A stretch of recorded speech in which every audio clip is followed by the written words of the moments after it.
अहले हदीस तो अपने आप को सुन्नी नहीं कहते, लेकिन देवबंदी भी सुन्नी कहते हैं। आप हजरात सोचते होंगे मौलाना साहब कोई इख्तिलाफ की बात मत करिए। मैं इख्तिलाफ की बात समझे, इख्तिलाफ ऐसा जो मुसलमानों में हो जाए उसकी बात नहीं करता, लेकिन जो इख्तिलाफ बुग़्ज़ रसूल और मोहब्बत रसूल के दरमियान है मैं उसे जरूर बयान करता हूँ।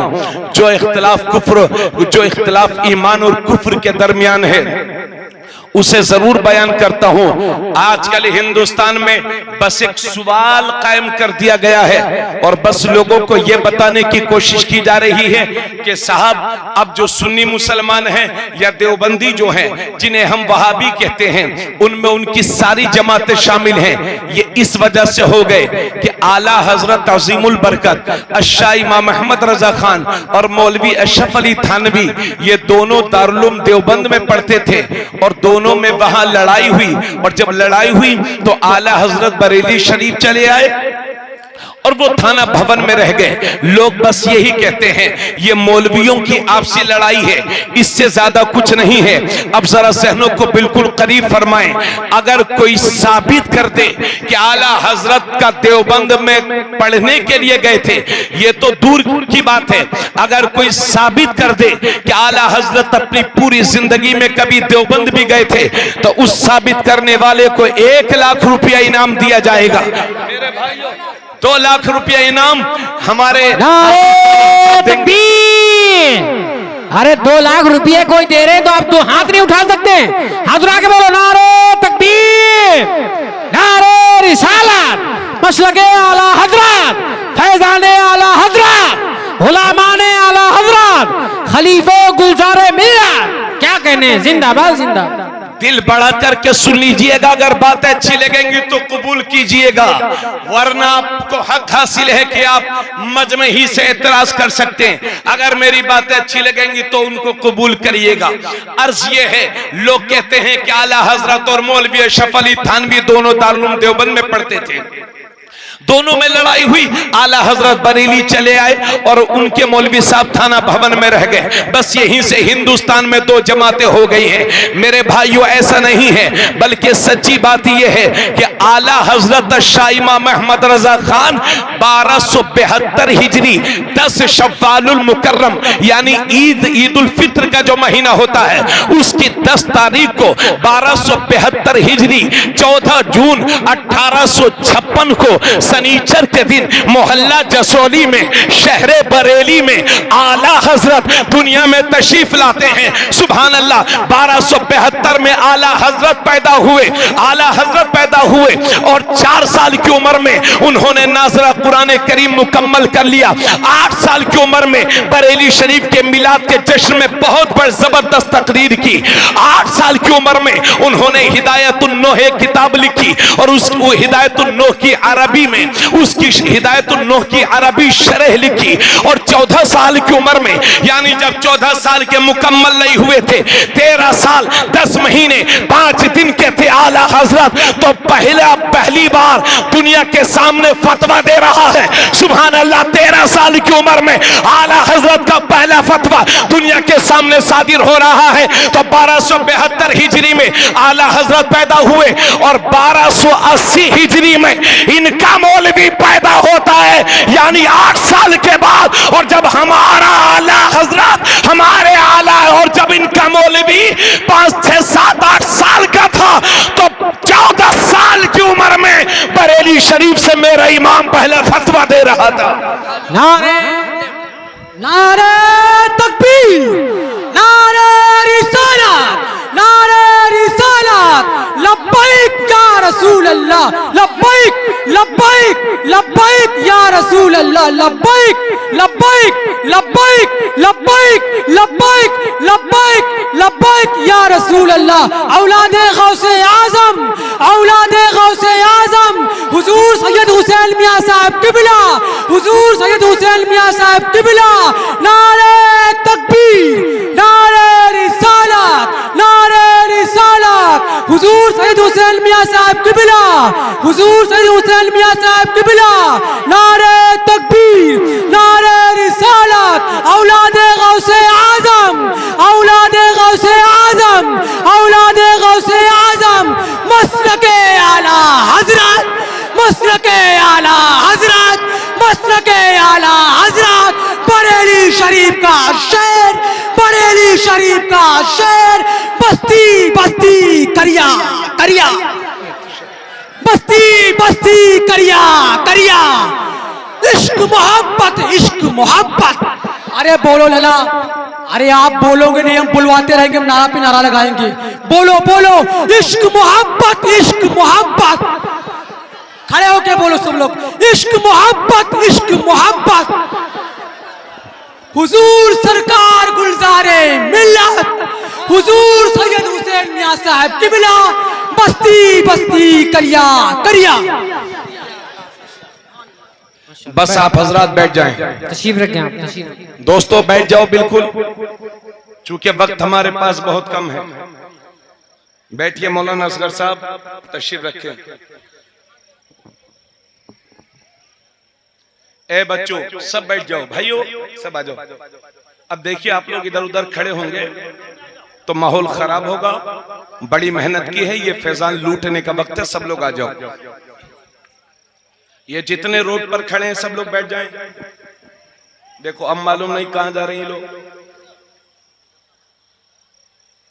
अरे भैया रोड वालों, ओ कमेटी वालों, सब चले क्यों नहीं आते हो आप लोग? मैं तो उसे कमेटी का मेंबर मानता हूं जो यहाँ के बैठेगा। माशाअल्लाह, कमेटी का मेंबर है मेरे हिसाब से। जिसे अपनी जिम्मेदारी नहीं पता उसे कमेटी का मेंबर कैसे कहा जा सकता है? तो भाइयों आज लखीमपुर है ना, ये लखीमपुर है। अगर पुलिस आएगी तो मुझे पकड़ेगी, आपको नहीं पकड़ेगी। आप चिंता मत कीजिएगा उसकी, समझे? और पुलिस भी समझती है और प्रशासन भी समझता है क्या बेहतर बोला जा रहा है। हजरात हम किसी भी, अब जरा जहनों को बिल्कुल करीब फरमाएं। मैं ये अर्ज कर रहा था कि 1272 में 1272 हिजरी में आला हजरत पैदा हुए और 1280 हिजरी में मौलवी अशरफ अली थानवी पैदा होते हैं। तो इन दोनों के दरमियान 8 साल का फर्क है। और जब हमारे आला हजरत 14 साल की उम्र में पहला फतवा दे रहे थे तो इनके मौलवी साहब की उम्र 5 साल की थी। इसलिए कैसे वो आला हजरत के पास आला हजरत के साथी थे पढ़ने में? यकीनन ऐसा नहीं था। हजरात ये मौलवियों की आपसी लड़ाई नहीं है। सैयद साहब तशरीफ फरमा है, सैयद साहब की मौजूदगी में लखीमपुर वालों आपको बावर कराना चाहता हूं, ये मौलवियों की आपसी लड़ाई नहीं है, बल्कि ये इश्क रसूल और बुग़्ज़ रसूल की लड़ाई है। ये मोहब्बत रसूल और नफरत रसूल की लड़ाई है। ये हक और बातिल की लड़ाई है। और ऐसी लड़ाई है जिसको वाज़े कर देता हूं। हजरात गिरामी, जब इनके मौलवियों ने कहा था नबी की ताज़ीम ऐसे करो जैसे बड़े भाई की करते हैं, बड़ा भाई बताया था इनके मौलवी साहब ने, और दुनिया को यह बताया था कि नबी की ताज़ीम ऐसी करो जैसे बड़े भाई की करते हैं। तो हमारे आला हजरत दुनिया को बता रहे थे, अरे सुन्नियों नबी को बड़ा भाई मत कहना वरना ईमान का जनाजा निकल जाएगा। नबी को कहो, जरूर कहो, मगर यूं कहो कि सरवर कहूं कि मालिक को मौला कहूं तुझे, खलील का गुले ज़ेबा कहूं तुझे, तेरे तो बस फ़ैबे तनाही से हैं बनी। हैरान हूं मेरे आका मैं क्या क्या कहूं तुझे, लेकिन रज़ा ने खत्म सुखन इस पे कर दिया कि खालिक का बंदा खल्क़ का आका कहूं तुझे। जब इन्होंने कहा था नबी को तो पीठ के पीछे की खबर नहीं है, तो आला हजरत बोल रहे थे और कोई गैब क्या तुमसे निहा हो भला, जब ना खुदा ही छुपा तुम पे करोड़ों दुरूद। जब ये कह रहे थे नबी तो सुनते नहीं है, नबी को कोई इख्तियार नहीं है, तो आला हजरत ने जवाब दिया। जब ये कह रहे थे या रसूल अल्लाह कहना हराम है, या रसूल अल्लाह कहना शिर्क है, तो बरेली वाला दुनिया को समझा रहा है दुश्मन अहमद पे शिद्दत कीजिए, से बोलो दुश्मन अहमद पे शिद्दत कीजिए, मुल्हिदों से क्या मुरब्बत कीजिए, गैज में जल जाए बेदीनों के दिल, या रसूल अल्लाह की कसरत कीजिए। जब इनके मौलवी कह रहे थे नबी का मिलाद मत मनाओ, तो बरेली के आला हजरत बोल रहे थे हश्र तक डालेंगे हम पैदाइश मौला की धूम, मिसले फारिस नजद के किले गिराते जाएंगे, खाक हो जाए अदू जलकर, मगर हम तो राजा दम में जब तक दम है जिक्र उनका सुनाते जाएंगे। जब इनके मौलवी कह रहे थे कि खड़े होके सलामत पढ़ो, तो मेरा बरेली का इमाम दुनिया को वही सलाम दे रहा है जो आज पूरी दुनिया में पढ़ा जा रहा है। मुस्तफा जाने रहमत पे लाखों सलाम, शमे बज़्म हिदायत पे लाखों सलाम, शहरे यारे इरम, ताजदारे हरम, नौबहारे शफाअत पे लाखों सलाम। जिस सुहानी घड़ी चमका तैबा का चांद, उस दिल अफरोज़े साथ पे लाखों सलाम। जब सुन्नियों को यह सलाम मिला तो हर सुन्नी ने फैसला कर लिया कि हमारे इमाम, तूने हमारे ईमान की हिफाजत की है, हमारा ईमान बचाया है, तो हम पूरा सलाम पढ़ेंगे, मगर आखिर में यूं भी कहेंगे कि डाल दी कल्ब में अज़मत मुस्तफा सैयदी आला हज़रत। नारे रिसालत, नारे रिसालत, मसलके आला हजरत, मसलके आला हजरत, पैगामे आला हजरत कॉन्फ्रेंस, पैगामे आला हजरत कॉन्फ्रेंस, करबला का शेर, करबला का शेर, पूरी दुनिया का शेर, मसलके आला हजरत। इश्क मोहब्बत, इश्क मोहब्बत, इश्क मोहब्बत, इश्क मोहब्बत, बस्ती बस्ती करिया करिया, बस्ती बस्ती करिया करिया, सुले कुल्लियात, सुले कुल्लियात, वहाबियात, मुर्दाबाद बोलो। हेलो, आप हजरात थोड़ा सा, आप हजरात तवज्जो फरमाएं, हजरत से मुसाफा न करें। किसी को अगर कुछ देना है तो रख दे, ना देना है आपने दिल से नियत कर ली देने की, मैंने कबूल किया। आप हजरात बार बार सहमत गवारा न फरमाएं, बैठ करके कुछ दिन उस सुन्नियत की बात सुन लें, आखिर में हजरत से मुसाफा करने का आप लोगों को मौका मिले। अरे भाई आप लोग इधर आ जाओ यार, क्या उधर चले जाते हो? हाफिज नाजिम, सब क्या उधर चले जाते हो यार आप लोग? अब क्या बाकी रह गया उधर?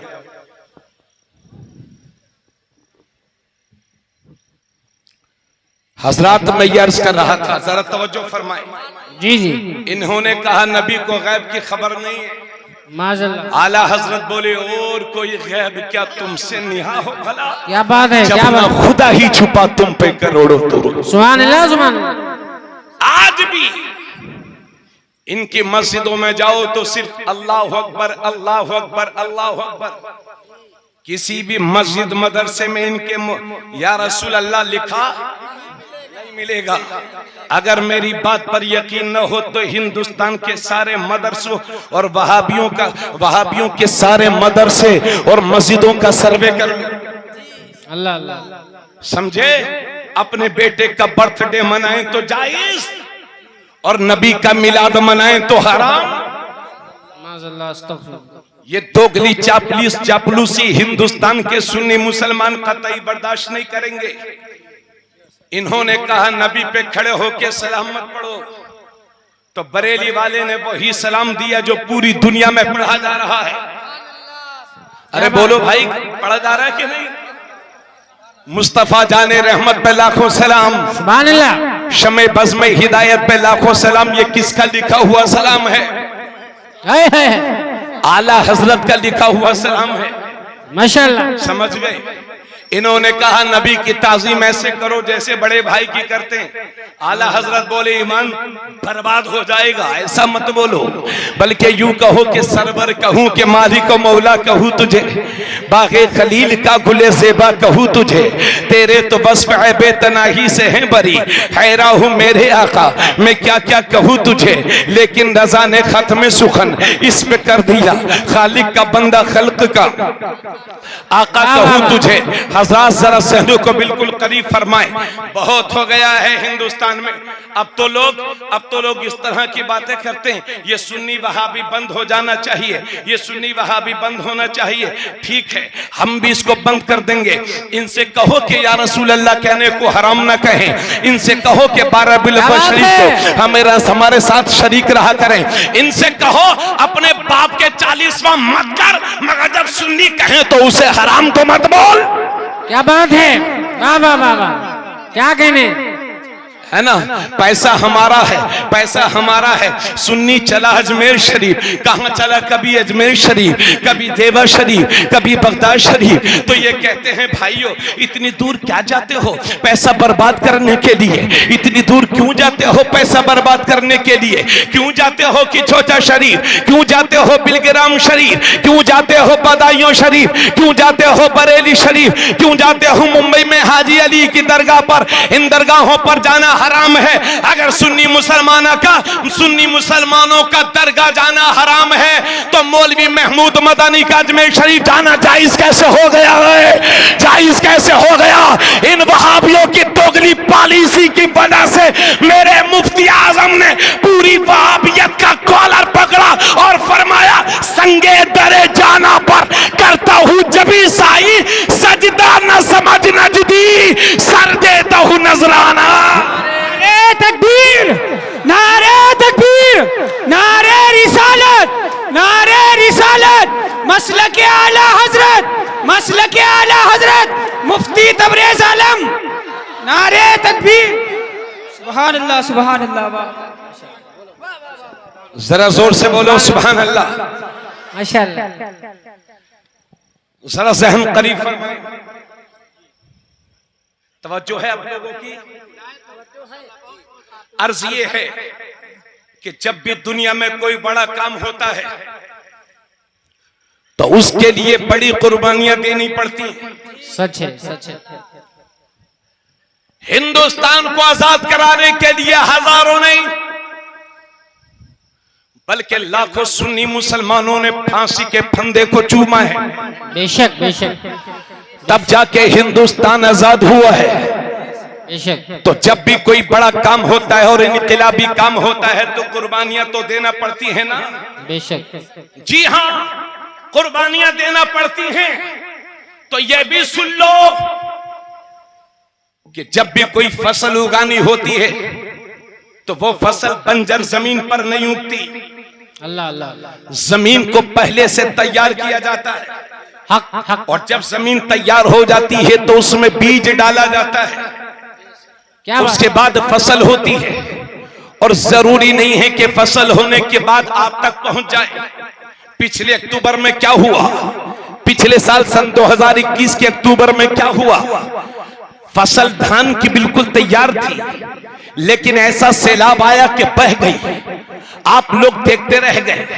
मतलब यह है कि शानदार जमीन हो और फिर उस पर फसल उगाई जाए और उस फसल को सैलाब से अल्लाह बचाता है, लेकिन फसल एक वजह से और भी बर्बाद हो जाती है।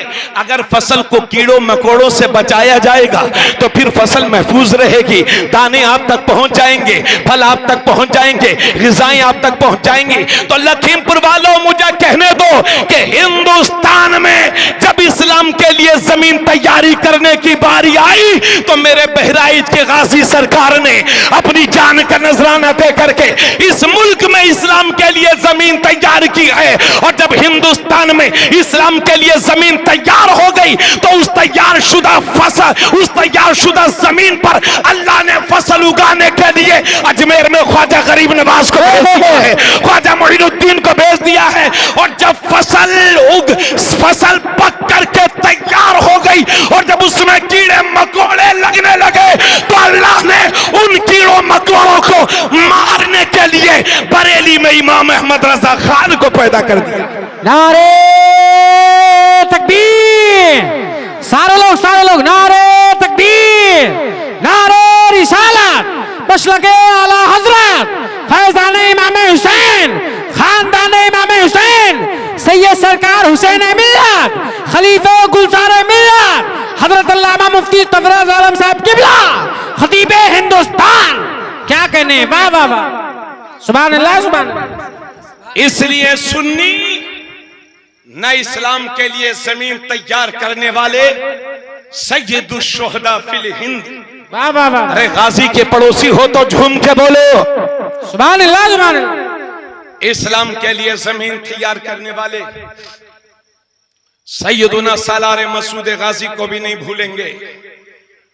और इस मुल्क में इस्लाम की फसल तैयार करने वाले है ख्वाजा गरीब नवाज को भी नहीं भूलेंगे। वाह वाह वाह। और जब उस फसल में कीड़े मकोड़े लग गए अल्लाह अल्लाह अल्लाह। तो उन कीड़ों मकोड़ों को मारने के लिए आहा। अल्लाह ने बरेली में इमाम अहमद रजा को भेज दिया है। सुभान अल्लाह सुभान अल्लाह। इन्हें अपने मौलवियों के नाम कम याद है अल्लाह अल्लाह। और हमारे आला हजरत का नाम खूब याद है। और इस दौर में सुन लो, सैयद साहब की मौजूदगी में कह रहा हूं, इस दौर में आला हजरत का नाम हक्कानियत और सुन्नियत की पहचान है। सुभान अल्लाह सुभान अल्लाह। इस दौर में सुन्नियत की पहचान है आला हजरत। वाह वाह वाह। बिहार के सुन्नी मुसलमान हजरत मौलाना कादिर बख्श साहब, जो एक बड़े खतीब थे, आलिम दीन थे, वो बिहार में किसी एक गांव में तकरीर करने गए। गुलाम कादिर सहसरामी उनका नाम था। खाने के लिए बैठ गए तो वहां के सुन्नी मुसलमानों ने पूछा, हुजूर हम लोग तो सीधे साधे हैं, पढ़े लिखे भी नहीं हैं, हुजूर ये बता दिया जाए कि हम लोग कैसे जानेंगे ये सुन्नी है कि वहाबी है। अल्लाह अल्लाह। तो मौलाना कादिर बख्श साहब बोले, मैं ऐसी पहचान तुम्हें बता दे रहा हूं कि इससे बड़ी पहचान मिलना मुश्किल है। अल्लाह अल्लाह। फरमाते हैं अगर किसी को परखना हो कि सुन्नी है कि बिगड़ा हुआ नंबर है, अल्लाह अल्लाह, तो उसके सामने आला हजरत का नाम ले दो। अगर चेहरे पर खुशी के आसार जाहिर हो जाए तो समझ लो कि सुन्नी है, और जुगराफिया बदल जाए समझ जाओ गद्दारे रसूल है। क्या बात है क्या बात है। वाह वाह वाह वाह। जिंदाबाद इस जिंदाबाद। दौर में पहचान है आला हजरत। वाह वाह वाह वाह। बातें समझ में आ रही हो तो जोर से बोलो, और अगर मेरी बात पर यकीन न हो तो सुनो। इसी हिंदुस्तान में सन 76-77 का दौर है। ये मेरे कुछ बुजुर्ग यहां पर बैठे होंगे। इमरजेंसी के वक्त में इंदिरा की हुकूमत थी दिल्ली में, समझ गए, हिंदुस्तान में नसबंदी का ऐलान कर दिया गया। अल्लाह अल्लाह। नसबंदी करो, और जो नसबंदी कराएगा उसको इनाम से नवाजा जाएगा। जबकि कुरान और हदीस कहती है कि नसबंदी हराम है, हराम। नसबंदी कराना हराम हराम है, ये भी आप जान लो। सन 76-77 का दौर है। बड़े से बड़े मौलवियों को और बड़े से बड़े लीडरान को जेल की सलाखों के पीछे डाला जा रहा है। उस नाजुक दौर में इंदिरा गांधी ने नसबंदी का हुक्म सादिर कर दिया। हजरात, तो पहले दारुल देवबंद वालों से फतवा लिया गया, चूंकि एशिया का बहुत बड़ा मदरसा उनकी जमात उसे कहती है वो, और इंदिरा भी खूब समझती थी कि हक किधर है। हजरात, देवबंद वालों से फतवा लिया गया। अल्लाह अल्लाह। देवबंद वालों से पूछा गया कि नसबंदी हराम है कि हलाल। तो कारी तैयब ने अपने मौलवियों से कहा जवाब लिखो।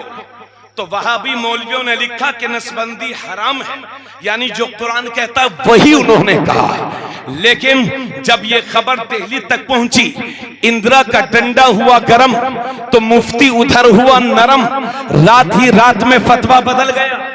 अल्लाह अल्लाह अल्लाह। पूछो इन बुजुर्गों से, हमारे जो 70-80 साल की उम्र में हैं, इनसे पूछो जो 60-70 साल की उम्र में हैं। पहले तो इन लोगों ने नसबंदी की हुर्मत का फतवा दिया था, लेकिन रातों रात फतवा बदल गया। इनके कारी तैयब कहते हैं कि मैं उलमा से कहता हूं कि अब तक हुर्मत पर गौर किया था, अब हिल्लत पे गौर कर, अब हिल्लत पर गौर करना चाहिए। हजरात, हिंदुस्तान के सुन्नी मुसलमान परेशान हो गए, करें तो करें क्या, क्योंकि बड़ा नाजुक जमाना था। जो भी बोलता था उसको हुकूमत का बागी समझ करके उसको जेल की सलाखों में डाल दिया जाता था। हिंदुस्तान के मुसलमान परेशान हो गए कि ये मौलवियों के कलम कैसे बिक गए, इनके फतवे कैसे बदल गए। नसबंदी तो हराम है लेकिन इन्होंने हलाल कैसे कह दिया। हिंदुस्तान के मुसलमान परेशान हो गए तो सबकी निगाह पहुंची आला हजरत के 80 साल बेटे मुफ्ती आजम की जात पर। बरेली शरीफ में 80 साल की उम्र है हमारे मुफ्ती आजम की, बरेली शरीफ से फतवा लिया गया। वहां इस्तिफ्ता पहुंचा तो मुफ्ती आजम ने अपनी मुफ्तियों की टीम से फरमाया, ए मुफ्तियाने किराम, जो हक हो वही लिखना, और अगर हक लिखने पर इंडिया की गवर्नमेंट अगर हमें बागी कहती है तो हम ऐसी बगावत को बर्दाश्त करते हैं, हम ऐसी बगावत को मंजूर करते हैं। हमें दिल्ली की बगावत तो मंजूर है लेकिन नबी की शरीयत की बगावत मंजूर नहीं है। मुफ्तियाने किराम, वही लिखना जो हक हो। तो बरेली शरीफ से फतवा सादिर हुआ कि नसबंदी हराम है, नसबंदी हराम है। देवबंद बोल रहा है नसबंदी हलाल, बरेली बोल रहा है नसबंदी हराम, जो कुरान और हदीस के आईन मुताबिक है। उत्तर प्रदेश की गवर्नमेंट के कान खड़े हो गए, दिल्ली तक हंगामा मच गया। दिल्ली से उत्तर प्रदेश के मुख्यमंत्री को हुक्म होता है कि बरेली के बड़े मौलवी साहब को फौरन गिरफ्तार कर लिया जाए। उत्तर प्रदेश के मुख्यमंत्री ने एक सर्वे कराया, खुफिया जायजा लिया कि हालात कैसे हैं। तो उस खुफिया टीम ने जो सर्वे किया और हालात का जायजा लिया, उत्तर प्रदेश के मुख्यमंत्री को बताया, अगर बरेली के बड़े मौलवी साहब को गिरफ्तार कर लिया गया तो हिंदुस्तान में ऐसा इंतशार बर्पा होगा कि संभाले नहीं संभल पाएगा। हजरात, मुख्यमंत्री भी अपनी हरकत से बाज आया, इंदिरा भी बाज आ गई, लेकिन हरकतें फिर भी जारी थी। एक दिन कुछ पुलिस वाले हिम्मत करके मुफ्ती आजम के पास पहुंच गए और कहने लगे, हुजूर, मुफ्ती आजम लेटे हुए थे, कहने लगे, हुजूर, देवबंद वालों ने तो पहले हुर्मत का फतवा दिया था लेकिन अब उन्होंने भी हलाल कह दिया है, आप भी फतवा बदल दो, आप भी नसबंदी को हराम कह दो तो आप भी नसबंदी को हलाल कह दो। तो आला हजरत का 80 साला शेर चारपाई पर उठ करके बैठ गए और फरमाया, जालिमो, तुम शरीयत बदलने की बात करते हो, अरे कान खोल के सुन लो, बरेली में शरीयत नहीं बदलती, अगर जरूरत पड़ती है तो हुकूमत बदल दी जाती है। नारे तकबीर, नारे रिसालत, नारे रिसालत, मसलके आला हजरत, पैगाम आला हजरत कॉन्फ्रेंस बरेली का पैगाम हुजूर मुफ्ती आज़म हिंद हजरत मुफ्ती तबरेज आलम साहब किबला, हुजूर हुसैन मिल्लत, हुजूर हुसैन मिल्लत, हुजूर हुसैन मिल्लत, नारे तकबीर, नारे रिसालत। अरे दुनिया के किसी डॉलर में, दुनिया के किसी हुक्मरान में इतनी ताकत नहीं है जो बरेली वालों के कलम को खरीद सके। क्या कहने हैं, जिंदाबाद जिंदाबाद। दुनिया के किसी हुक्मरान में इतनी ताकत नहीं है कि बरेली वाले के कलम को खरीद सके। मुफ्ती आजम ने उस जमाने में नसबंदी के हराम होने का फतवा दिया था, बात वहीं ठहर गई, वरना इन मौलवियों ने तो पूरा सिस्टम ही बदल डाला था। इसलिए लोग बरेली शरीफ को सुन्नियों का मरकज कहते हैं। बेशक, जरा जोर से बोलो, सुभान अल्लाह, सुभान अल्लाह। यही वजह है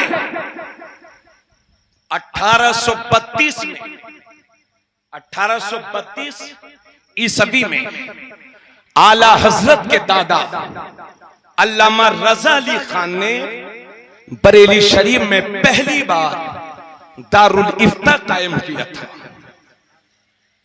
उस वक्त से लेकर के आज तक 2 साल मुकम्मल होने को हैं। बरेली शरीफ में ऐसे दारुल इफ्ता हैं कि हिंदुस्तान के चाहे जिस मदरसे से भी फतवा ले लो, मगर सुन्नी मुसलमानों को इत्मीनान उस वक्त मिलता है जब उस फतवे पर मोहर बरेली की लग जाती है। क्या बात है, वाह वाह वाह वाह, जिंदाबाद जिंदाबाद। लोग कहते हैं बरेली शरीफ से फतवा मंगाओ, वाह वाह वाह। और हमारी उत्तर प्रदेश की हुकूमत नहीं, बल्कि इंडिया की गवर्नमेंट भी आहा 12 रबीउल अव्वल शरीफ को हुजूर के मिलाद की खुशी में छुट्टी करती है। क्या बात है, होती है कि नहीं? होती है। अब ये जितने मौलवी मिलाद को हराम कहते हैं उनसे कहूंगा वो 12 रबीउल अव्वल शरीफ की छुट्टी ना लें। अल्लाह अल्लाह अल्लाह 12 रबीउल अव्वल शरीफ की छुट्टी का हक उसी का बनता है जो नबी की मिलाद मनाए। सुभान अल्लाह सुभान अल्लाह, वाह वाह वाह, जिंदाबाद जिंदाबाद। मौजूद सामीन, तो बरेली शरीफ सुन्नियों का मरकज, आप लोग बोल नहीं रहे, बरेली शरीफ सुन्नियों का मरकज है। यही वजह है कि हिंदुस्तान में हजारों ट्रेनें चलती हैं मगर किसी ट्रेन का नाम इनके मौलवी के नाम पर नहीं है। अल्लाह अल्लाह अल्लाह। एक ट्रेन बिहार से चलती है सीधे अजमेर शरीफ, किशनगंज बिहार से सीधे अजमेर शरीफ, नाम है उसका गरीब नवाज एक्सप्रेस।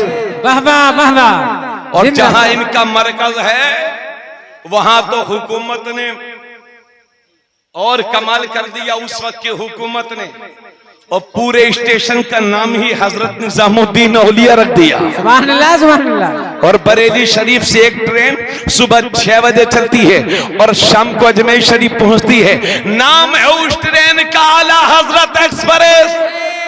नारे तकबीर, नारे रिसालत, मसलके आला हजरत, खानदान इमाम हुसैन, सैयद सरकार हुसैन मिल्लत, फातह बिलगिराम, फैजाने बिलगिराम, मसलके आला हजरत। क्या बात है, वाह वाह।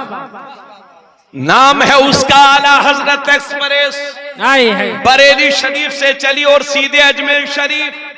और मैं उस वक्त की गवर्नमेंट को दाद देना चाहूंगा कि इस ट्रेन को बिहार नहीं भेजा, बंगाल नहीं भेजा, हावड़ा नहीं भेजा, बल्कि सीधे बरेली शरीफ से अजमेर शरीफ, क्योंकि हमारी हुकूमत भी जानती है कि बरेली वाले का ताल्लुक अजमेर वाले से है। सुभान अल्लाह, जिंदाबाद जिंदाबाद, वाह वाह वाह। अल्लाह का शुक्र है। और आपको बताऊं, आपके गांव में भी पठान बहुत होंगे, खान बहुत होंगे जी, मगर आला हजरत अफगानी पठान है। अल्लाह अल्लाह। तो पठान, किसी पठान को तो वहाबी होना ही नहीं चाहिए। अल्लाह अल्लाह अल्लाह। पठान कोई वहाबी पठान हो ही नहीं सकता क्या बात, और कोई पठान वहाबी नहीं हो सकता। अल्लाह अल्लाह। समझ गए? तो मेरे दोस्त अब जरा जहनों को बिल्कुल करीब फरमाए। आला हजरत पैदा हुए 1272 हिजरी में, यानी 1856 में, और विसाल हुआ 1921 में। पूरी उम्र तकरीबन 63 साल। उन 63 साल में से 54 साल आला हजरत ने बैठ करके नबी की दीन की खिदमत की। सुभान अल्लाह। याद रखें, हर सदी में एक मुजद्दिद आता है। अल्लाह अल्लाह। और हजरत हमारे मेहमान खुसूसी मखदूम मिल्लत, मखदूमी सैयदी सरकार पीर तरीक़त रहबर शरीयत हजरत मौलाना शाह सैयद मोहम्मद हुसैन मियां साहब क़िबला जिस बिलग्राम शरीफ से तशरीफ लाए हैं, वहां कई मुजद्दिद आराम फरमा। सुभान अल्लाह सुभान अल्लाह, वाह वाह वाह वाह। वहां एक नहीं, नारे तकबीर, नारे रिसालत, मसलके आला हजरत, खानदाने इमाम हुसैन, फैजाने बिलग्राम, फातह बिलग्राम। क्या कहने, वाह वाह। आप हजरत परेशान नहीं होंगे। अभी मसलक के आला हजरत, ओरिजिनल मसलक के आला हजरत क्या है वो पेश करने जा रहा हूं। सुबह को ये मत कहना, आधा जलसा छोड़ के ये मत कहना कि मौलाना साहब ने ये बात नहीं बताई, वो बात नहीं बताई। तकरीर पूरी सुन के जाना, इंशाल्लाह मुफीद साबित होगी। तो 14वीं सदी के मुजद्दिद हैं आला हजरत, और इस पर सुन्नी उलमा का इत्तिफाक है। सुन्नी उलमा का इत्तिफाक है। और मौजूद समीन, उन्होंने 4 साल की उम्र में नाज़रा मुकम्मल कर लिया। 8 साल की उम्र में हिदायतुन्नूह, जो अरबी की किताब है, अरबी ग्रामर की किताब अरबी में है, उसकी शरह लिख डाली। 14 साल की उम्र में पहला फतवा दे दिया और 22 साल की उम्र में जब वो मुरीद होने के लिए मारहरा शरीफ गए तो आपके वालिद मोहतरम अल्लामा नकी अली खान अलैहि रहमत व रिजवान, वो भी बहुत बड़े आलिम दीन हैं, बाप और बेटे दोनों मारहरा शरीफ के जब स्टेशन पर उतरे तो आप आला हजरत के पीर मुर्शिद हजरत अल्लामा सैयद आले रसूल अहमदी उस वक्त 80 साल की उम्र थी और मारहरा शरीफ की मस्जिद में दक्कनी गोशे में बैठे हुए थे। बिनाई जा चुकी थी, 80 साल की उम्र है। आला हजरत मारहरा के स्टेशन पर उतरे तो फरमाते हैं मुझे यहां से शेख कामिल की खुशबू आ रही है। सुभान अल्लाह। मुझे यहां से शेख कामिल की खुशबू आ रही है। आला हजरत अपने पीर मुर्शिद की दस्तबोसी करते हैं और आपके वालिद मोहतरम भी दस्तबोसी करते हैं। 22 साल के नौजवान हैं, आला हजरत मुरीद होने के लिए गए हैं मारहरा शरीफ, तो आपके पीरो मुर्शिद ने उसी वक्त उनको मुरीद किया और उसी वक्त सारे सिलसिलों की खिलाफत से आपको और आपके वालिद मोहतरम को नवाज दिया। तो महफिल में हजरत अबुल हुसैन सैयद अबुल हुसैन नूरी मियां तशरीफ फरमा थे। उन्होंने अर्ज किया हुजूर आप तो जल्दी किसी को मुरीद भी नहीं करते, लेकिन ये 22 साल का नौजवान आज ही आया है, आज ही मुरीद हुआ और आज ही अपने तमाम खिलाफतों से नवाज दिया। आप तो जल्दी किसी को मुरीद भी नहीं करते हैं और अगर मुरीद कर लेते हैं तो जल्दी किसी को खिलाफत नहीं देते और अगर किसी को खिलाफत देते भी हैं तो एक सिलसिले की या दो सिलसिलों की। मगर ये नौजवान 22 साल का जो आया है आज ही आया है, आज ही मुरीद हो गया और आज ही सारे सिलसिलों की खिलाफत से आपने नवाज दिया। तो हजरत आले रसूल अहमदी फरमाते हैं ये लोगों और लोग जो आते हैं तो मैले कुचैले दिल लेकर के आते हैं, उनके दिल को साफ करना पड़ता है। अहमद रजा आए हैं तो साफ दिल लेकर के आए हैं, इन्हें तो सिर्फ इत्तिसाले निस्बत की जरूरत थी। उसके बाद रोते हुए आले रसूल अहमदी फरमाते हैं ए लोगों मुझे आज तक ये फिक्र लगी रहती थी कि मेरा रब मुझसे पूछेगा कि आले रसूल दुनिया से तू मेरे लिए क्या लाया है, तो मैं क्या अल्लाह की बारगाह में पेश करूंगा। हजरत आले रसूल रो रो करके कह रहे हैं आज तक मुझे ये फिक्र लगी रहती थी अल्लाह पूछेगा दुनिया से क्या लाया है, तो क्या जवाब दूंगा। अल्हम्दुलिल्लाह आज मेरी वो फिक्र दूर हो गई। अल्लाह पूछेगा आले रसूल क्या लाया है, अर्ज कर दूंगा मौला तेरी बारगाह में अहमद रजा लाया हूं, मुजद्दिद इस्लाम लाया। नारे तकबीर, नारे रिसालत, मसलके आला हजरत, फैजाने आला हजरत, फैजाने बिलग्राम शरीफ, हजरत अल्लामा हुसैन मियां साहब किबला, हजरत अल्लामा तबरेज साहब किबला, नारे तकबीर। सुभान अल्लाह। अब जरा ज़हनों को बिल्कुल करीब करें और आला हजरत की जिंदगी के गोशे देखें। 1000 से जायद किताबें लिखी हैं। सुभान अल्लाह।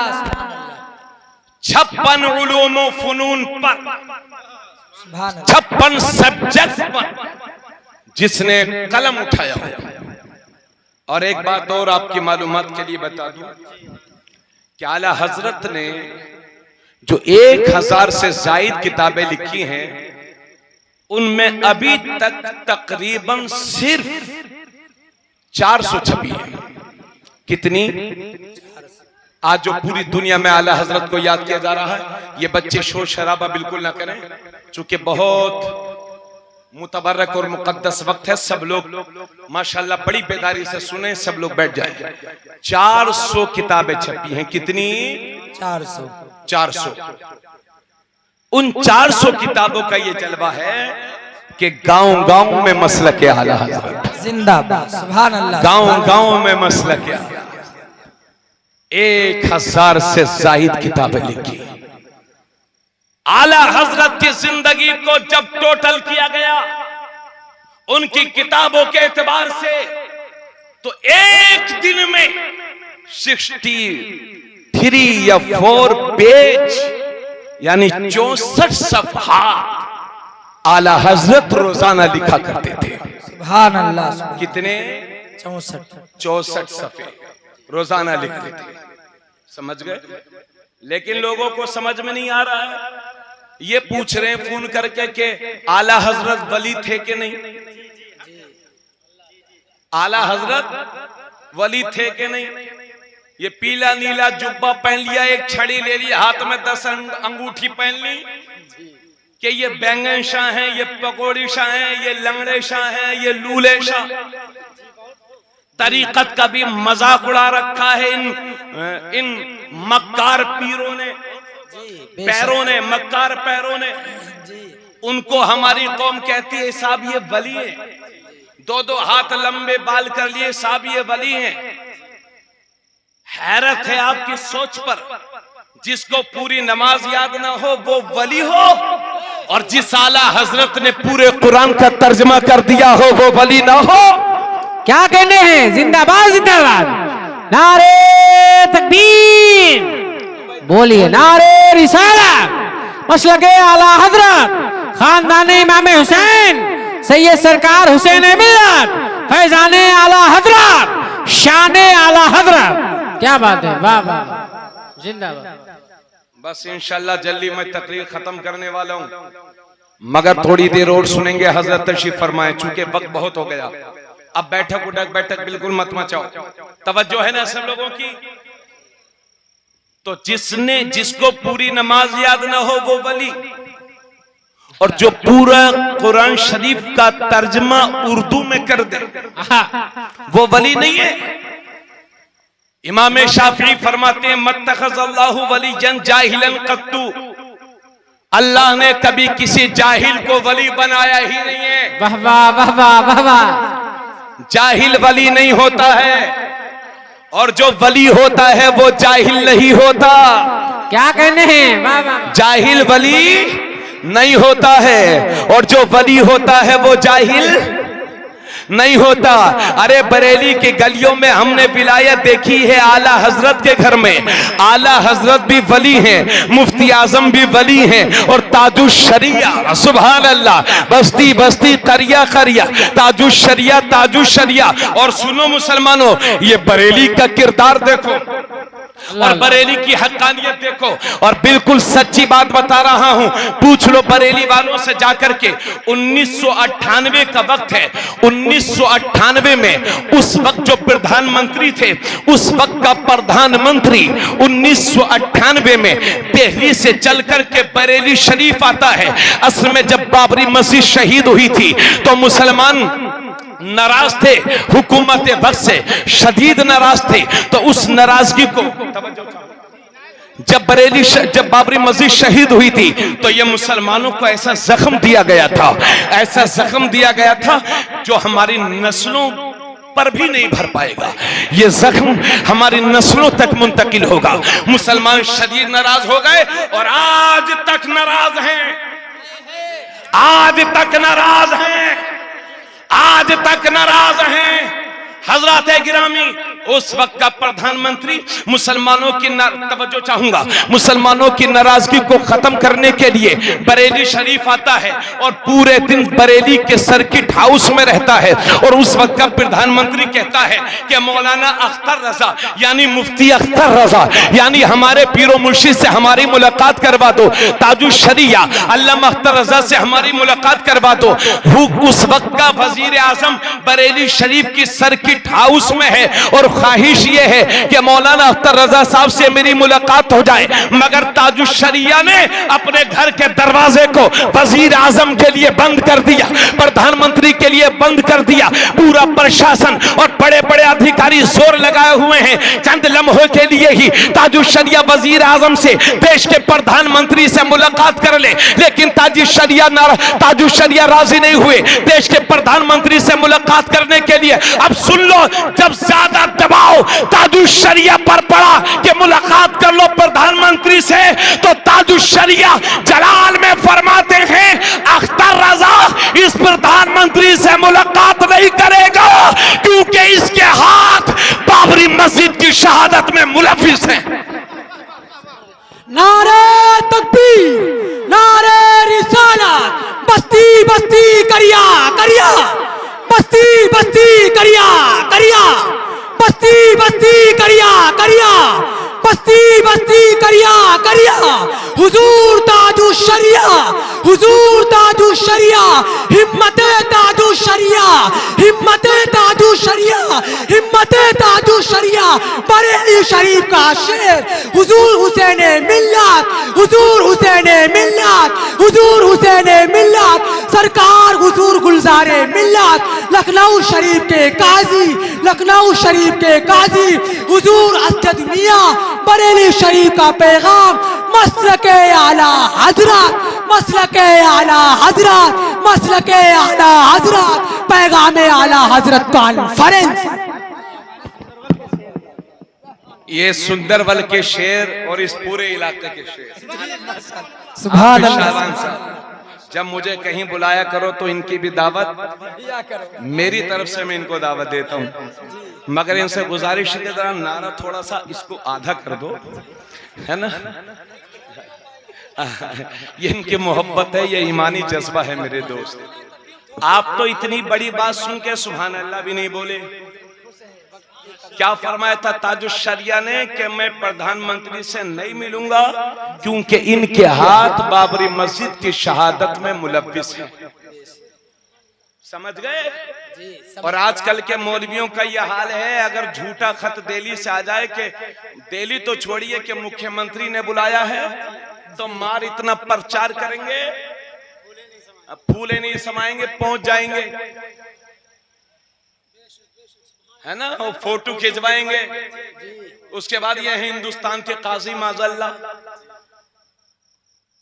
अरे काजी वो होता है जिसके दिल में शरीयत की मोहब्बत होती है, जिसके दिल में हुकूमत की मोहब्बत हो। वो बड़ा आदमी तो हो सकता है मगर इस्लामी काजी नहीं हो सकता। अल्लाह का शुक्र है बरेली शरीफ ने वो कारहाय नुमाया अंजाम दिए हैं। ए यार, ए बच्चे देख रहे हो, है नहीं कुछ होश हवास, बैठ जाओ। ये बड़े हो गए, इनकी अकल अभी नाबालिग है, बैठो यार। सल्लल्लाहु अलैहि वसल्लम। अब मेरी बात सुनिए, मैं तकरीर खत्म कर रहा हूं। तो कितनी किताबें लिखी? 1000 से ज्यादा। यही है मुसलमानों के बच्चे, मालूम है जी। सबसे पहले क्या है, अगर जेब में 2 रुपया आए और बच्चा 10 साल का हुआ तो ले दिया 20,000 का मोबाइल, ले बेटे बिगड़। और जरा थोड़े से पैसे आए तो 50 रुपए और दे दिए, ले बेटे बाल को कलर करवा लेना। और थोड़ा बड़ा हुआ तो एक फटी हुई पैंट ले दी, ले बेटे कलर बाल करा के मोबाइल बड़ा सा लेके फटी पैंट पहन के जुआ खेलता रहे, बैठ के ताश के पत्ते खेलता रहे, बियर भी पी लेना, शराब भी पी। इसी में मस्त है मुसलमानों के बच्चे। में अल्लाह मुझे माफ करे, मैं ये इल्जाम नहीं लगा रहा हूं मगर ये हकीकत है। मैं आला हजरत की बात इसलिए सुना रहा था कि 1400 साल की उम्र में उन्होंने किताब लिखी और हम 1400 साल की उम्र में किताब पढ़ने के लायक नहीं। अब सुनो एक वाकया मजेदार, ये इस्लाही पहलू है, जरा गौर फरमाएं। आला हजरत हर नमाज जमात के साथ मस्जिद में पढ़ते थे। सुभान अल्लाह, सुभान अल्लाह। हर नमाज जमात के साथ मस्जिद में पढ़ते थे। इसलिए मसलक के आला हजरत ये है कि 5 वक्त की नमाज जमात के साथ मस्जिद में अदा करो। सुभान अल्लाह। आला हजरत के मिजाज में हरारत थी, लेकिन फिर भी अमामा शरीफ पहन करके नमाज पढ़ते थे। किसी को कोई चीज देते थे तो दाहिने हाथ से देते थे, अगर कोई बायां हाथ बढ़ाता तो आला हजरत हाथ को खींच लेते और फरमाते दाहिने हाथ से लो, क्योंकि बाएं हाथ से लेना ये शैतान का काम है। हत्ता के आला हजरत 786 भी लिखते थे तो पहले 7, उसके बाद 6, उसके बाद 8, उसके बाद 6, ऐसे नहीं लिखते थे, बल्कि दाहिनी तरफ से पहले 6 लिखते थे, फिर 8 लिखते थे, फिर 7 लिखते थे। क्योंकि हदीस शरीफ में है अल्लाह को दाहिना पसंद है हत्ता के कंघी करो तो दाहिनी तरफ से, जूता पहनो तो दाईं तरफ से। तो ये आला हजरत के मामूली जिंदगी के मामूलात थे। और सुनिए, आला हजरत की उम्र तकरीबन 3.5 साल थी।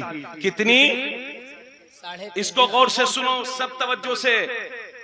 कितनी उम्र थी? 3.5 साल। एक दिन आप अपने घर से बाहर तशरीफ ले गए और नीचा कुर्ता पहने हुए थे। अंदर जो बच्चे पहनते नेकर, या क्या बोलते हैं उसको, नेकर वगैरह अंदर नहीं था। छोटे बच्चे कभी कभार इस हालत में निकल जाते हो। और अल्लाह की शान, 3.5 साल की उम्र में नीचे कुर्ता पहन करके बाहर तशरीफ ले गए और बाहर से घर आ रहे थे।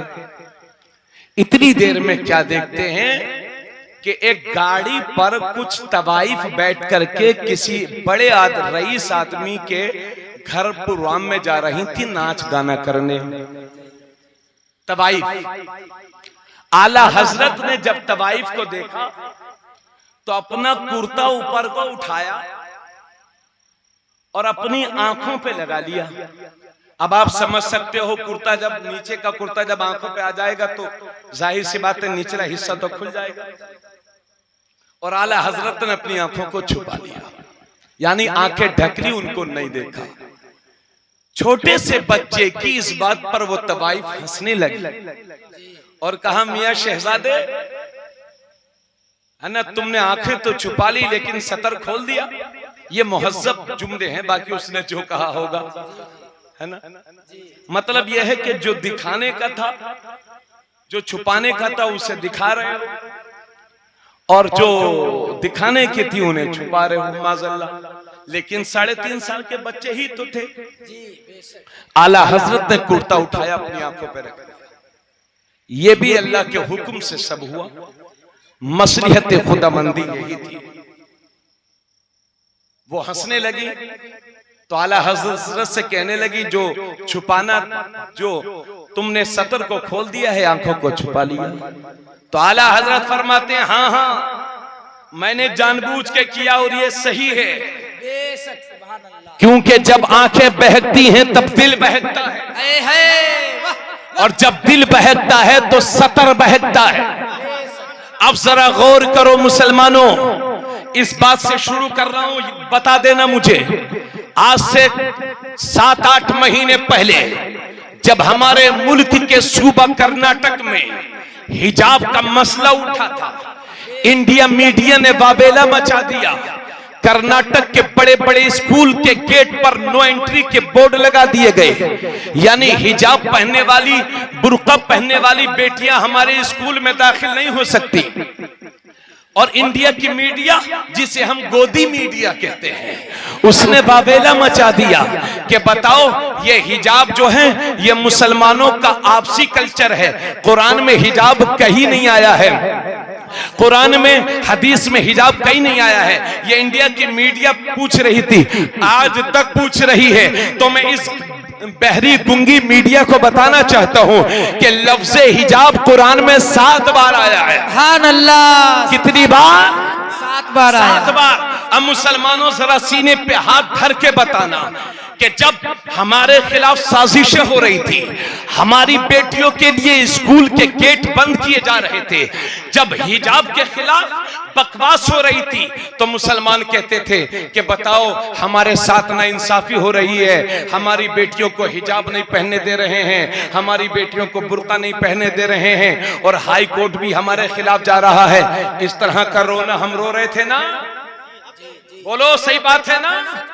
लेकिन मैं पूछना चाहता हूं सुन्नी मुसलमानों, उस वक्त तुम्हारी गैरत कहां चली जाती है जब खुद अपनी बहन बेटियों को, अपनी बीवियों को मेकअप करा करके अपने साथ मोटरसाइकिल पर बेपर्दगी के साथ घुमाते हो? उस वक्त आपकी हमारी शर्म कहां चली जाती है? अभी 10 मुहर्रम गुजरा, इमाम हुसैन शहीद हुए हमारे लिए, और इन औरतों ने लाली पाउडर लगा करके जो इस्लाम की धज्जियां उड़ाई हैं, वो पाई से शर्म है। क्यों भाई, बोलो बच्चों? और मोटरसाइकिल पर कौन लेके गया? आप ही ना लेके गए थे। तब तकलीफ नहीं होती। अब आइए जरा, जब हिजाब की बात आ गई है और बात आला हजरत की है तो फिर मैं अर्ज कर दूं, और आप मेरी बहनें भी जरूर सुनेंगी, जो ये कहती हैं ये मौलवी ओल्ड मॉडल है, ये मौलवी पुराने दिमाग के हैं, इन्हें क्या मालूम कि लखीमपुर की मार्केट में नया फैशन क्या चल रहा है। तो सुन मेरी बहन, सुन, अल्लाह का फरमान सुन, सूरे नूर की आयत नंबर 30 और 31 सुनो मेरे भाइयों। अल्लाह रब्बुल इज्जत आयत नंबर 30 में फरमाता है, वकुल्लिल मुमिनात यग़दुदन मिन अबसारिहिन्ना व यहफ़ज़न फ़ुरूजहुन्ना वला युब्दीन ज़ीनतहुन्ना इल्ला मा ज़हरा मिन्हा वलयज़रिबन बिख़ुमुरिहिन्ना अला जुयूबिहिन। सूरे नूर पारा नंबर 18 अल्लाह पाक फरमाता है, वकुल्लिल मुमिनात, ए नबी इन मुसलमान औरतों से कह दो, यग़दुदन मिन अबसारिहिन्ना, कि अपनी निगाहों को छुपा लिया करें, अपनी निगाहों को नीचा रखें, व यहफ़ज़न फ़ुरूजहुन्ना, और अपनी शर्मगाहों की हिफाजत करें, वला युब्दीन ज़ीनतहुन्ना, और अपने मेकअप को गैर मर्दों पर जाहिर न करें, वला युब्दीन ज़ीनतहुन्ना इल्ला मा ज़हरा मिन्हा, मगर जितना खुद जाहिर हो, वलयज़रिबन बिख़ुमुरिहिन्ना अला जुयूबिहिन। और अल्लाह फरमाता है, ए नबी इन औरतों से कह दो कि जब ये घर से बाहर निकला करें तो अपने चेहरे पर चादर डाल लिया करें, बुर्का डाल लिया करें। और याद रखो, इस्लाम में, कुरान में, तवज्जो फरमाओ, कुरान में हिजाब आया है, बुर्के का लफ्ज़ पूरे कुरान में कहीं नहीं आया है। हिजाब यानी हिजाब, पर्दा, पर्दे का लफ्ज आया है, बुर्के का लफ्ज नहीं आया है।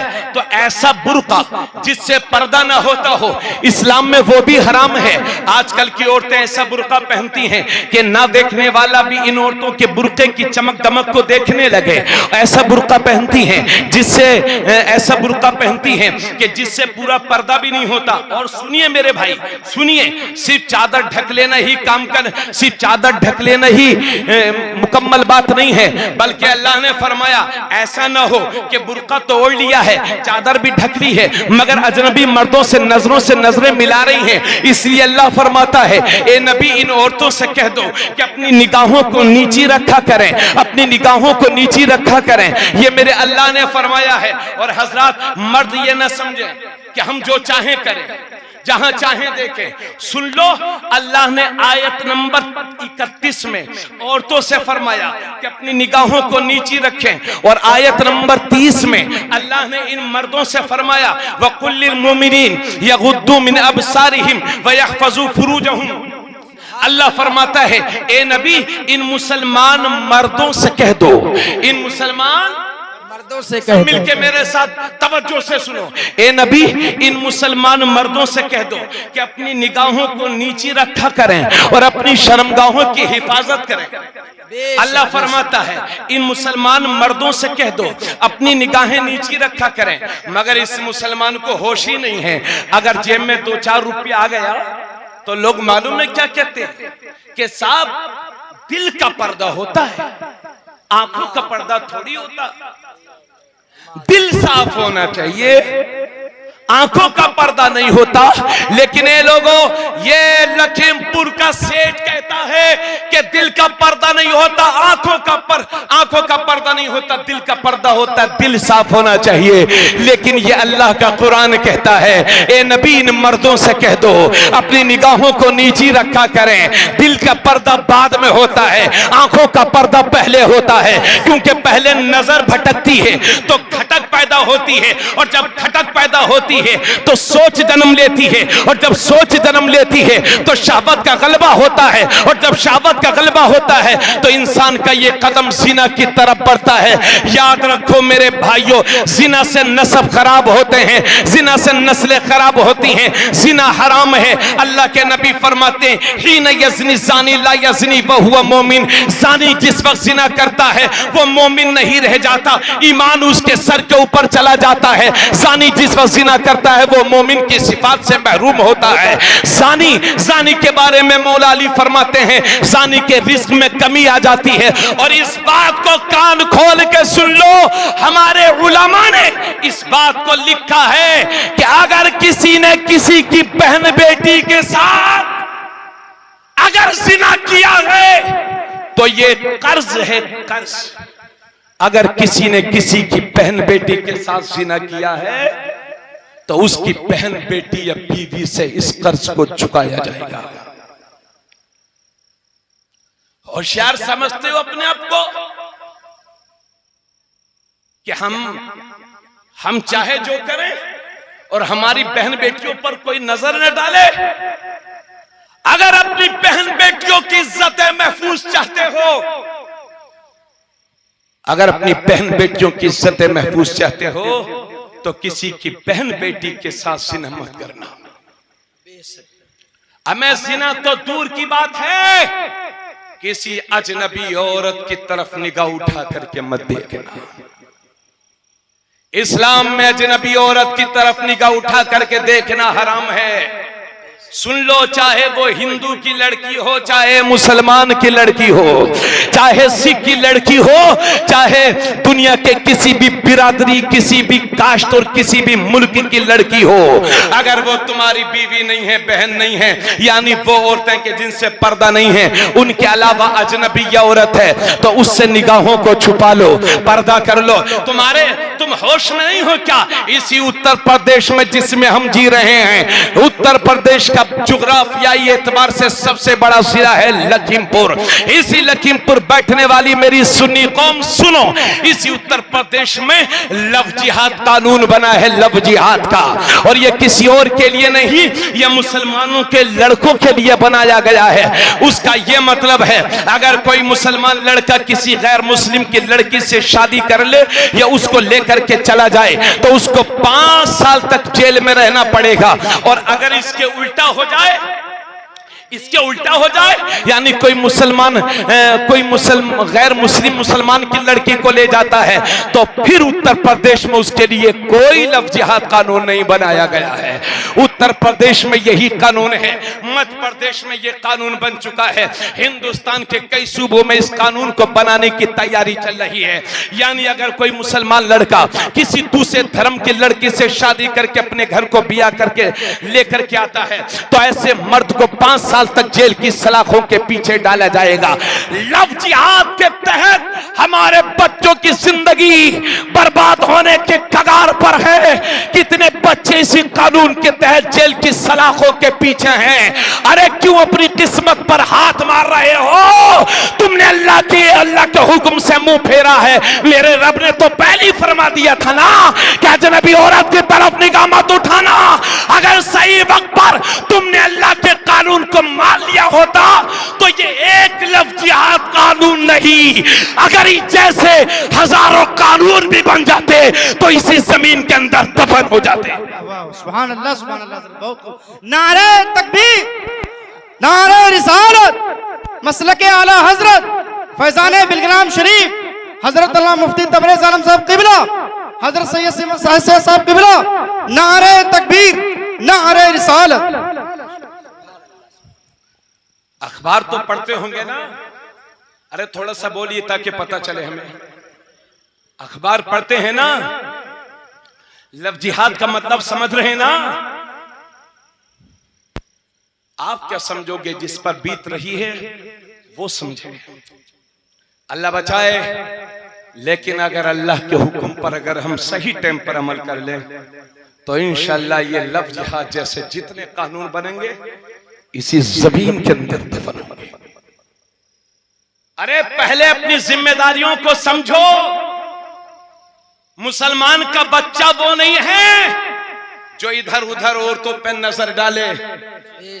मुसलमान का बच्चा वो है जो अजनबी औरत की तरफ देखे तो सर को झुका। अल्लाह ने फरमाया, ए नबी आप मुसलमान मर्दों से कह दो कि निगाहें नीची रखें। इसका यह मतलब नहीं है कि लखीमपुर जाएं तो नीचे देख करके जाएं। अगर ऐसा काम करोगे तो हो सकता है कहीं कोई दिक्कत हो जाए, एक्सीडेंट हो जाए। मतलब यह है कि वहां ना देखो जहां देखना जायज ना हो। और हजरत अली का तो नाम सुना है ना? एक बार मेरे नबी के साथ में है हजरत अली। एक औरत वहां से गुजर कर जा रही है, निहायत खूबसूरत। हजरत अली की एक निगाह पड़ी, चेहरे को फेर लिया।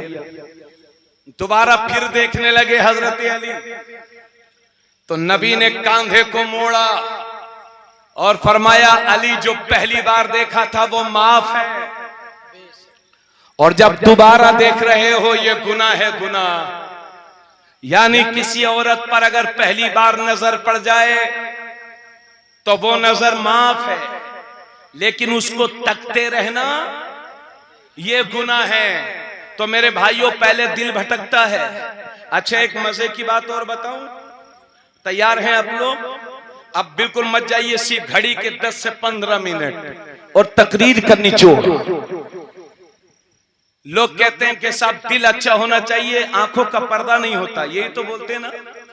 लेकिन मेरा चैलेंज है आप सबको, मैंने खुद भी देखा है, मुंह में दांत नहीं, पेट में आंत नहीं, उम्र है 80 साल, मगर कोई औरत गुजर जाए तो ऐसे देखते हैं, नजर नहीं आता तो चश्मा लगा के देखते हैं, और उस वक्त तक देखते रहते हैं जब तक वो नजरों से ओझल न हो जाए।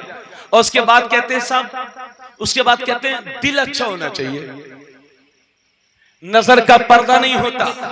कितने बिगड़े हुए बुढ़े, आपको इस लखीमपुर, बुजुर्ग लोग मुझे माफ करेंगे, मैं आपको नहीं कह रहा हूं, मगर जो बिगड़ाल बुढ़े हैं उनको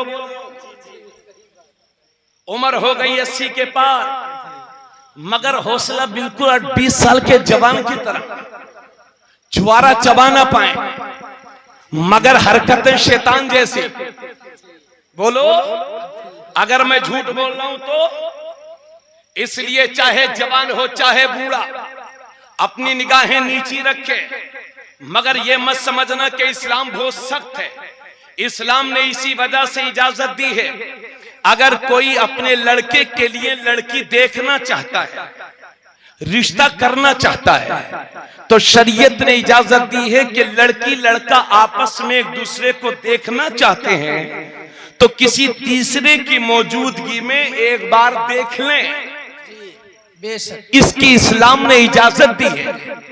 एक बार देखने की इजाजत दी है, ये 6-6 घंटे फोन पे बात करने की इजाजत नहीं दी है। जब तक निकाह न हो जाए किसी अजनबी औरत से फोन पे बात करना भी हराम है, हराम।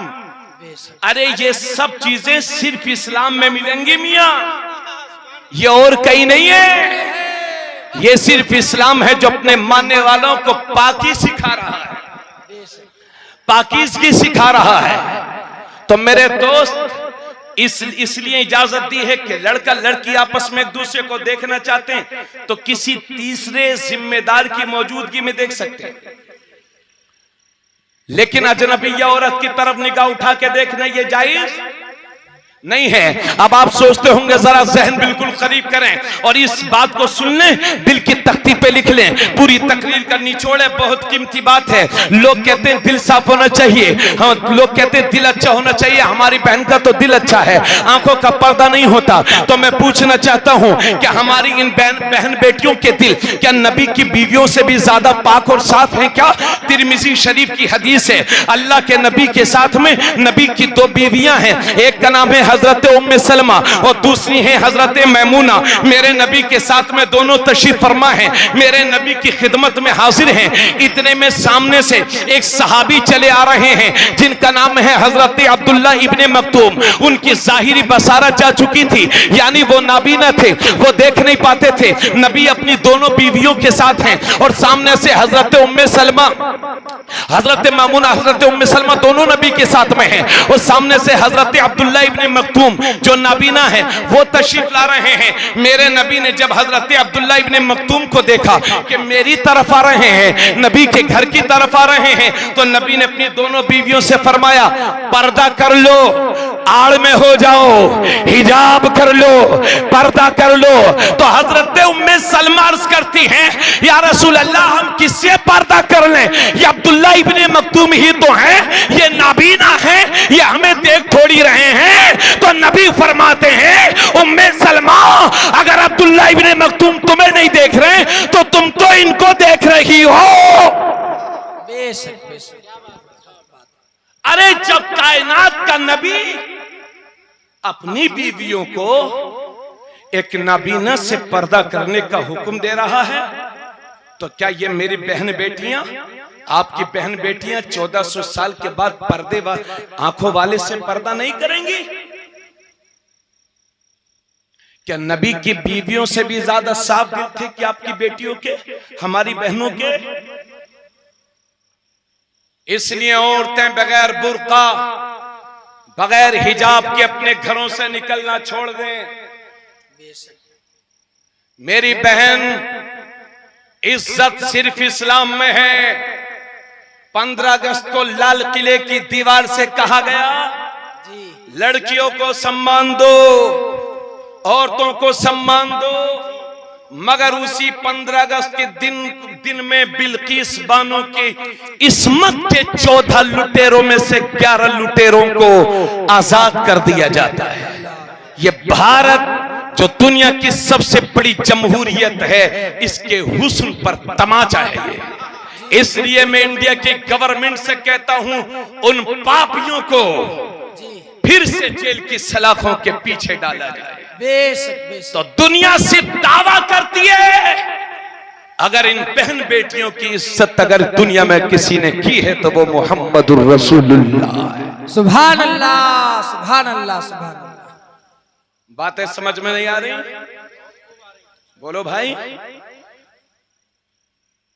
इतना कहने के बाद अब जरा, इसीलिए मैं कह रहा था कि आला हजरत ने अपने कुर्ते को उठा करके आंखों को ढका। आप भी अजनबिया औरतों की तरफ मत देखा करो। बच्चों, अपनी नजरों को कंट्रोल में रखो और ऐसे मुसलमान बन जाओ कि तुम्हें देख करके दुनिया कलमा पढ़े। सुभान अल्लाह, सुभान अल्लाह। और यार, मुझसे ज्यादा इस्लाम तो आप फैला सकते हो। मैं तो मदरसे से आया, मस्जिद से आया जलसा, और जलसे से फिर वापस मदरसा मस्जिद अपने घर। दुनिया की हर कौम और हर मजहब के मानने वालों के साथ आप उठते बैठते हो, तिजारत आप करते हो, मार्केट में आप रहते हो, चौराहों पर आप रहते हो। दुनिया के जहन में एक इमेज बन गई है कि मुसलमान माज़अल्लाह बहुत खराब होता है। अम्मा भाइयों, एक जमाना वो था, लोग कहते थे ये मुसलमान है, मर जाएगा मगर किसी के साथ धोखा नहीं करेगा। एक जमाना वो था, लोग कहते थे ये नुकसान उठा लेगा मगर झूठ नहीं बोलेगा। लोग अपनी बेटियों को मुसलमानों की निगरानी में दूसरी जगह भेज दिया करते थे। वो जानते थे ये मुसलमान का हाथ है, किसी अजनबिया औरत की तरफ नहीं जा सकता। मगर आज इमेज बहुत खराब हो गई है। ए मेरी कौम के बच्चों, ये तुम्हारे कंधों पर जिम्मेदारी है। अपनी नौजवानी को इस्लाम के लिए लगा दो, इस जवानी को इस्लाम के लिए खिदमत करके चले जाओ दुनिया से। मौत किस दिन आगोश में ले ले कोई भरोसा नहीं है। इसलिए अल्लाह ने ये जवानी दी है, तो फिर इस जवानी को इस्लाम पर कुर्बान कर दो। ऐसे बन जाओ, जब बोलो तो ऐसा बोलो लगे मुसलमान का बच्चा बोल रहा है। जब उठो तो ऐसे उठो लगे मुसलमान का बच्चा उठ रहा है। जब किसी के साथ तिजारत करे लगे हम मुसलमान के साथ तिजारत कर रहे हैं। नमाजों की पाबंदी करो, नेक बन जाओ, हुस्न किरदार अपनाओ, कैरेक्टर को बेहतर करो, ताकि दुनिया ये सोचने पर मजबूर हो जाए कि जब नबी का गुलाम ऐसा है तो इनका इमाम कैसा होगा, इनके नबी कैसे। सुभान अल्लाह, सुभान अल्लाह, सुभान अल्लाह। अब इतनी बातें कहने के बाद अब आइए तकरीर खत्म कर रहा हूं, मगर इतना जरूर कहूंगा, मसलक आला हजरत, मसलक आला हजरत का नारा बहुत लगाते हैं, मगर ये मजारों पर उर्स के नाम पर मर्द और औरत का मुकाबला कराने वाले बेहया लोग कब सुधरेंगे? अल्लाह के वलियों पर करोड़ों की प्रॉपर्टी बनाने वाले और उनके उर्स के मौके पर तीतर और बटेर की लड़ाई करवाने वाले, कुश्ती करवाने वाले, ये कब सुधरेंगे? उर्स और मौत का कुआं लगा हुआ है, सनीमा हाल लगा हुआ है, समझ गए? उर्स के नाम पर कव्वाली, और वो भी औरत और मर्द के दरमियान मुकाबला, और उस पर फिर नोटों की बारिश। अगर ये मौलाना लोग रसीद लेके आ जाएं तो 10 रुपए ना निकले, और कर्ज मांग करके अय्याश और फासिक और फुज्जार इन कब्बालों पर पैसा उड़ाते हो। शर्म आनी चाहिए मजारों, ऐसे मजारों की कमेटी वालों को कि जिन्होंने इन मजारों को बदनाम करके डाला है। इसी वजह से आला हजरत से पूछा गया, हुजूर मजार शरीफ पर जो ये नाजायज काम होते हैं तो क्या इससे अल्लाह वालों को तकलीफ होती है? आला हजरत ने फरमाया, बिलाशुबहा तकलीफ होती है। इसी वजह से तो अल्लाह वालों ने भी निगाहे करम करना कम कर दिया, तवज्जो करना कम कर दिया है। वरना जो फैजान पहले अजमेर शरीफ से मिलता था, बहराइच शरीफ, बिलग्राम शरीफ के मज़ारात से मिलता था, आज भी मिलता है। लेकिन जिनके उर्सों में कमेटी वाले या दीगर लोग अय्याशियां मक्कारियां कराते हैं, उन मज़ारों से फैजान बहुत कम मिलता है। पहले हर साल गिन करके गाजी सरकार के आस्थाने से सफेद दाग वाले और कोड़ी के बहुत सारे मरीज ठीक होते थे। बोलो बोलो भाई बोलो।